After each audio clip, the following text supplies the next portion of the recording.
Assalamualaikum warahmatullahi wabarakatuh. Bagaimana kabarnya teman-teman hari ini? Semoga teman-teman semua dalam keadaan sehat walafiat dan selalu dalam lindungan Allah Subhanahu wa taala. Amin amin ya rabbal alamin. Baik teman-teman, sebelum kita mulai pembelajaran pada hari ini, alangkah baiknya kita berdoa terlebih dahulu. Khusyu'an duaan. Bismillahirrahmanirrahim. Raditu billahi rabba wa bil islami dina wa bi muhammadin nabiyya wa rasula. Rabbi zidni ilma warzuqni fahma. Amin ya rabbal alamin. Baik teman-teman, pada pertemuan hari ini kita akan membahas yaitu iman kepada Allah melalui Asmaul Husna. Teman-teman, pada dasarnya manusia memerlukan bekal untuk mengarungi kehidupan di dunia maupun akhirat. Nah, iman merupakan bekal utama bagi seseorang untuk menentukan arah kehidupannya. Hidup tanpa dilandasi iman ibarat orang tersesat teman-teman. Tersesat tidak mengerti arah mata angin dan tidak tahu kemana harus melangkah. Betapa pentingnya masalah keimanan ini, sehingga sebagai muslim kita semua harus betul-betul memahami hakikat iman, cara beriman, dan kepada siapa kita harus beriman. Secara harfiah, iman berarti percaya. Sedangkan menurut istilah, iman berarti percaya dan meyakini dengan sepenuh hati, mengucapkan dengan lisan, dan membuktikan dengan perbuatan. Tanda-tanda keimanan dalam diri seorang dapat terlihat dari amal perbuatan yang dikerjakan.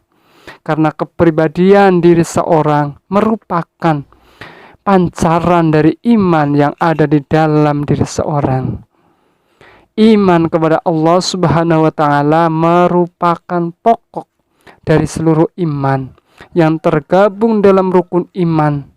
Dengan demikian, keimanan kepada Allah Subhanahu wa taala harus tertanam dengan benar kepada diri seorang. Sebab jika iman kepada Allah Subhanahu wa taala tidak tertanam dengan benar, kekeliruan ini akan berlanjut terhadap keimanan kepada malaikat, kitab, rasul, hari kiamat, serta qada dan qadarnya Allah Subhanahu wa taala. Nah, fahim tuh. Keimanan seorang itu bisa tebal dan bisa tipis, bisa bertambah atau berkurang. Salah satu cara untuk mengingatkan keimanan kita kepada Allah Subhanahu wa taala adalah dengan memahami nama-namanya yang baik dan indah. Kita sering mendengar nama-nama indah itu dengan sebutan Asmaul Husna. Apakah teman-teman sudah tahu apa itu Asmaul Husna?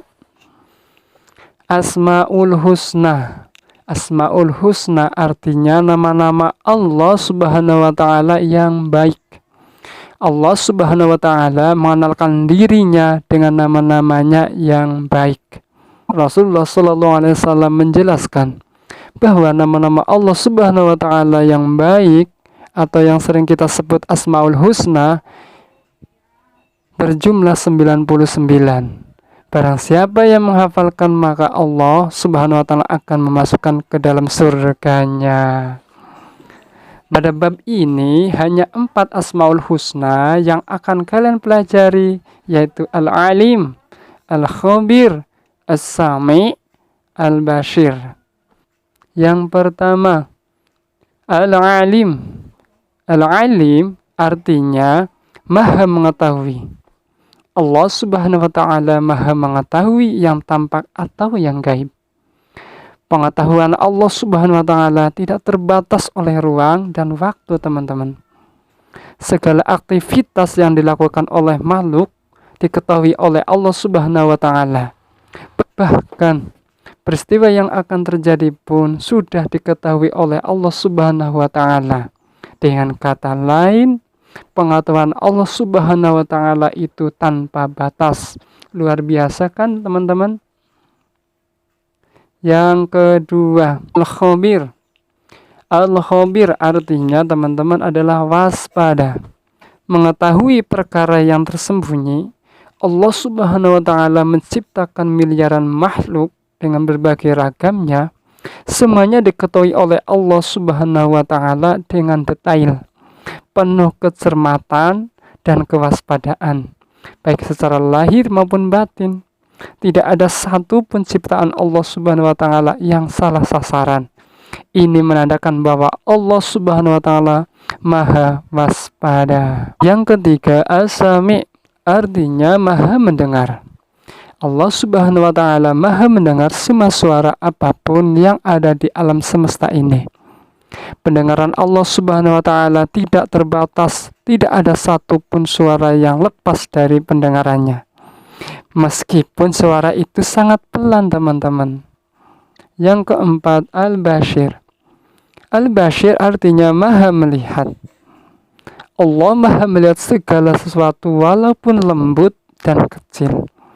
Allah Subhanahu wa taala melihat apa saja yang ada di langit dan di bumi. Yang pertama, selalu mendapatkan pertolongan dari Allah Subhanahu wa taala. Yang kedua, hati menjadi tenang dan tidak gelisah. Yang ketiga, sepanjang masa hidupnya tidak akan pernah merasa rugi. Sebaliknya, tanpa dibekali iman, sepanjang usianya diliputi kerugian. Demikian, teman-teman, yang bisa saya sampaikan. Kurang lebihnya saya mohon maaf yang sebesar-besarnya. Wassalamualaikum warahmatullahi wabarakatuh.